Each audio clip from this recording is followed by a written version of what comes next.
Did you know that during its reign, the Soviet Union was responsible for the deaths of an estimated 20 million people? A shocking statistic indeed, but not an isolated one when it comes to the history of Marxist communism.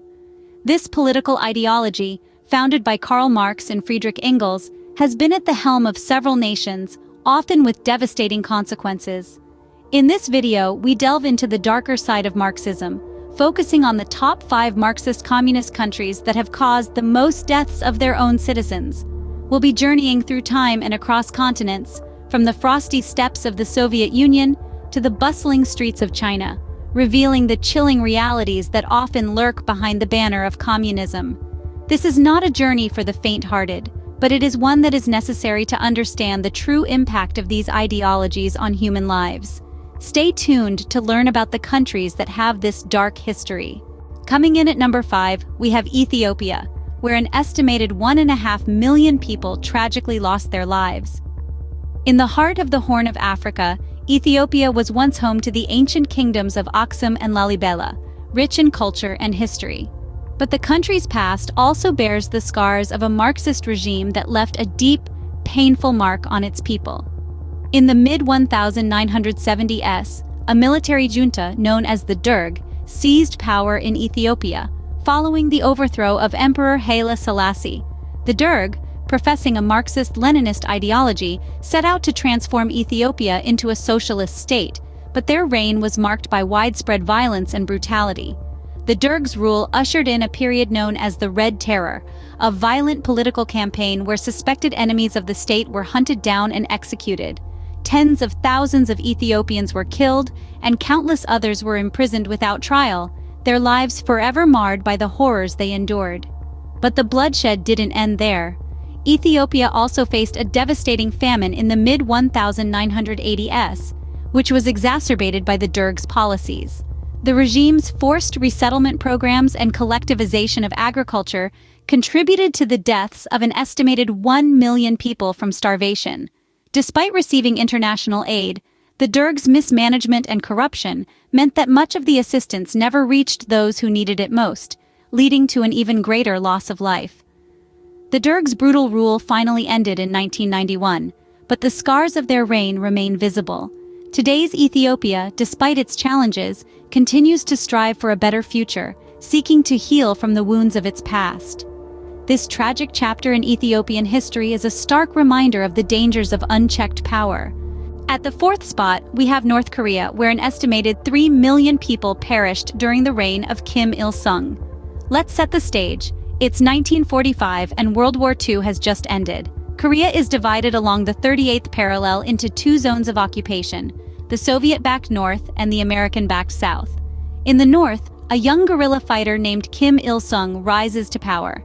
By 1948, he establishes the Democratic People's Republic of Korea, a state rooted in Marxist-Leninist principles. Kim Il-sung's rule was marked by a fervent personality cult, intense militarization, and strict state control over every aspect of life. His regime's main goal was the self-reliance policy, or Juche, but the policy, combined with isolationist tendencies, led to economic stagnation and eventually disaster. In the early 90s, the collapse of the Soviet Union, North Korea's main trading partner, left the country's economy in shambles. Widespread food shortages began, leading to a devastating famine that lasted from 1994 to 1998. It's during this horrific period, known as the Arduous March, that an estimated 3 million people lost their lives due to starvation and related diseases. But it wasn't just economic policies that led to these mass deaths. Political repression played a significant role too. Kim Il-sung's regime was infamous for its brutal suppression of dissent.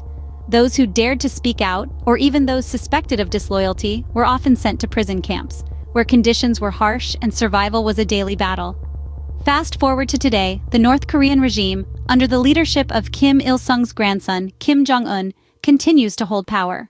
Despite the world's progressing towards democracy and human rights, North Korea stands as an eerie testament to the terrifying potential of totalitarian rule.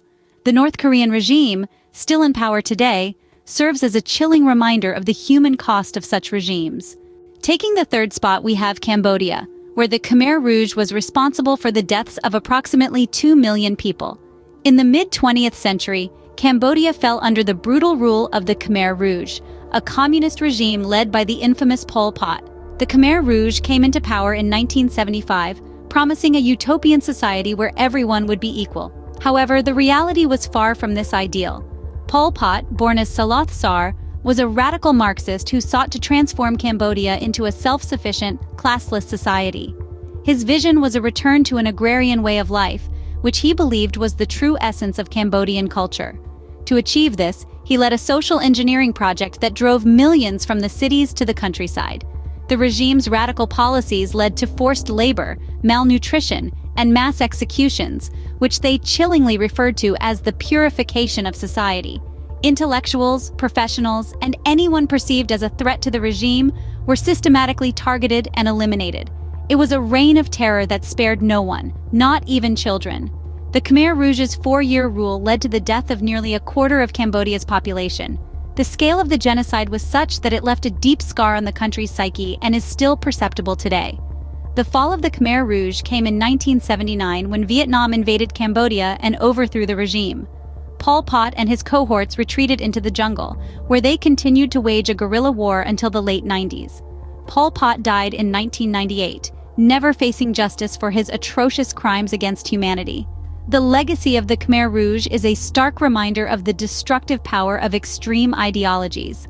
The regime's brutal reign and the genocide that ensued are a testament to the horrors that can unfold when power is wielded without conscience or regard for human life. The horrors of the Khmer Rouge remain one of the darkest chapters in human history. Coming in at number 2, we have China, where Mao Zedong's Great Leap Forward led to the deaths of an estimated 45 million people. Our journey through history takes us now to China, in the middle of the 20th century. The year is 1949, and a revolutionary figure, Mao Zedong, rises to power. Mao and his Communist Party of China promise a new era, an epic of prosperity and equality. But the reality that unfolds is far from this visionary ideal. The Great Leap Forward, initiated in 1958, stands as one of the most devastating policies in history. Mao's ambitious plan aimed to rapidly transform China from an agrarian economy into a socialist society through rapid industrialization and collectivization. The result, however, was a cataclysmic famine that lasted 4 brutal years and claimed the lives of millions. Then, in 1966, Mao launches the Cultural Revolution. This decade-long period of political purges and social upheaval further disrupts the fabric of Chinese society.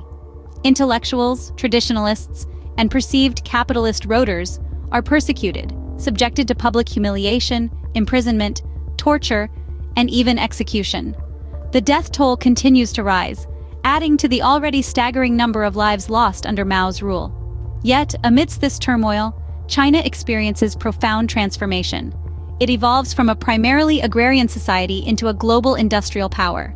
This metamorphosis comes at an incalculable human cost, a cost paid by the millions who perished under Mao's rule. Today, the legacy of Mao's rule continues to be a contentious topic in China. His portrait still hangs over Tiananmen Square, his face imprinted on the national currency. For some, he's a symbol of national pride and transformation. For others, he's a reminder of a dark and bloody chapter in China's history. In the end, the story of Mao Zedong's China is a chilling testament to the devastating consequences of unchecked power and ideological extremism. It's a stark reminder that the road to utopia can sometimes lead to the darkest of dead ends. The legacy of Mao's rule continues to be a contentious topic in China today. And at the top spot, we have the Soviet Union, where an estimated 20 million people lost their lives. This vast empire, rising from the ashes of the Russian Empire, was a beacon of Marxist ideals. At its helm was Joseph Stalin, a man whose iron-fisted rule was marked by a deadly combination of paranoia and ruthlessness. During his reign, Stalin orchestrated the Great Purge, a campaign of political repression that saw countless people imprisoned, exiled, or executed. Then there was the Holodomor, a man-made famine in Ukraine where millions starved to death. Amid these horrors were countless other mass deaths, each a grim testament to the brutal realities of life under this regime. Such was the tragic legacy of the Soviet Union, a place where dreams of a worker's paradise were buried under a mountain of corpses. The Soviet Union's legacy serves as a chilling reminder of the human cost of such regimes. These 5 countries serve as stark reminders of the human cost of such regimes. Their histories paint a grim portrait of the toll Marxism, in its most extreme form, can take on human life. From Ethiopia's Red Terror to North Korea's ongoing repression, from the killing fields of Cambodia to China's Great Leap Forward, and finally the Soviet Union's deadly purges, we've journeyed through a chilling narrative. Thank you for watching. If you found this video insightful, please like, comment, share, and subscribe for more content like this.